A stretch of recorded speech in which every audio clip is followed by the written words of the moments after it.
आपण पाहत आहात निपाणी न्यूज, चौफेर घडामोडी। कसनाळ बोरगाववाडी रस्ता मार्गावर खड्ड्याचं साम्राज्य, विद्यार्थी व शेतकरी वर्गाला नाहक त्रास। कोट्यवधी रुपये खर्चून 5 वर्षापूर्वी खडीकरण व डांबरीकरणासह मजबूती झालेल्या बोरगाववाडी कसनाळ रस्ता उद्ध्वस्त होऊन खड्ड्यात गेला आहे। विस्कटलेल्या खडीमुळे वाहन चालकांना कसरत करावी लागत आहे। खड्ड्यात गेलेला रस्ता कोणी खड्ड्याच्या बाहेर काढेल का, असा प्रश्न वाहन चालक शेतकरी वर्गातून केला जात आहे। शेतकऱ्यांना प्रमुख असलेल्या या रस्त्याचं डांबरीकरण, खडीकरण व मजबूतीकरण होण्यासाठी 2017 साली 3.5 किलोमीटरच्या रस्त्यासाठी 3,23,00,000चं अनुदान मंजूर करण्यात आला।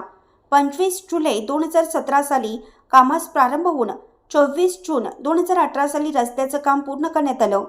3,23,00,000 अनुदानातून मंजूर झालेल्या निधीतून खडीकरण व डांबरीकरणही करण्यात आले। काम पूर्ण झाल्यानंतर 5व्या वर्षी व 6व्या वर्षी संबंधित ठेकेदाराकडून रस्त्याचे पुन्हा डांबरीकरण करण्यात यावं असे आदेश होते। मात्र सद्यस्थितीला पाहता असं झालं नसल्याचे शेतकरी वर्गातून बोललं जात आहे। या भागात मोठ्या प्रमाणात भाजीपाला उत्पादक आहेत। त्यांना जवळच्या इचलकरंजी कृषी उत्पन्न मार्केटकडे जाण्यास हा जवळचा रस्ता आहे। सध्या खराब रस्त्यामुळे शेतकऱ्यांना मोठा त्रास सहन करावा लागतोय। तसेच वाहन चालवतानाही वाहनधारकांना मोठी कसरत करावी लागते। शिवाय जवळच शाळा आहे, याचा पालक वर्गासह विद्यार्थ्यांना त्रास होत आहे।